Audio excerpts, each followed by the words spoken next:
फंसी है मजेदार आगे लगा दे डोगप्पा मोरे सैया फंसी है मजेदार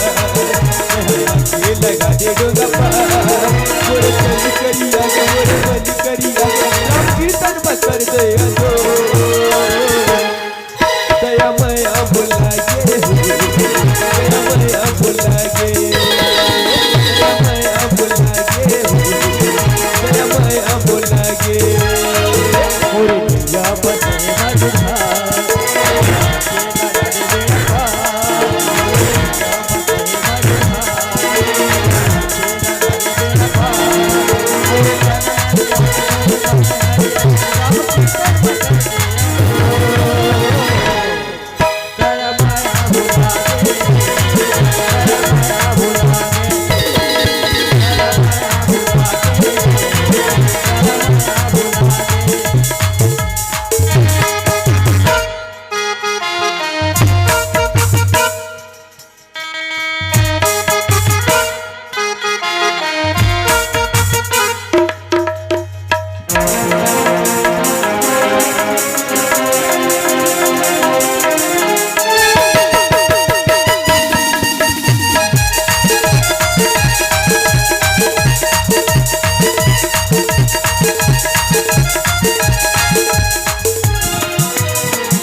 लतारे आवे पखारत केवट उबारे आवे पखारत केवट उबारे आवे पखारत केवट उबारे सबरी लतारे हिलिया लतारे आवे पखारत केवट उबारे आवे पखारत केवट उबारे आवे पखारत केवट उबारे लगे नहीं चरण मतो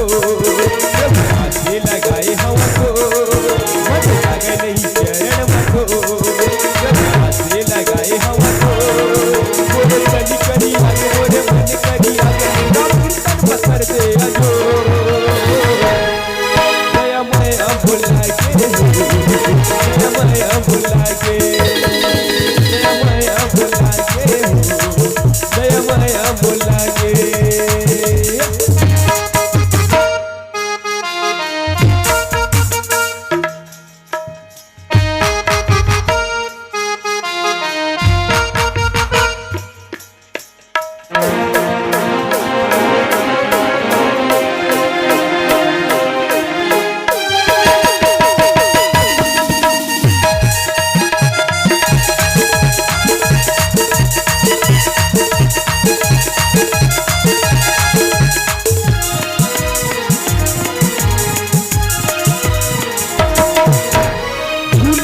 तने काया लग के रजैया राम हरि हरि हे माया रजैया राम हरि हरि हे माया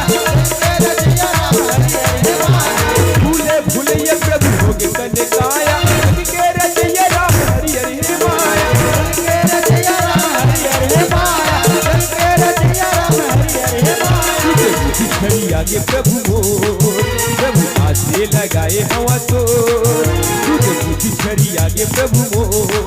प्रभु हाथे लगाए हवा तो मोरे कनी करी आगे मोरे मन करी आगे राम कीर्तन बस कर दे जो दया माया बोला के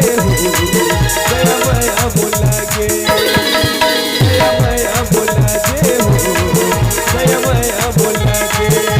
दया माया बोला के दया माया बोला के दया माया बोला के दया माया बोला के दया माया बोला के दया माया बोला के दया माया बोला के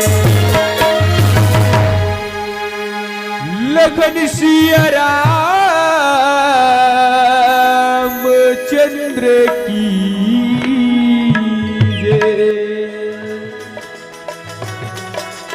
आपकी आवाज ही आपकी पहचान है। जी हाँ, यदि आप अपनी आवाज को एक नया आयाम देना चाहते हैं तो चले आइए डिजिटल रिकॉर्डिंग की ओर। Sahu sound service, Katangi, Gandai. संपर्क करने के लिए मोबाइल नंबर है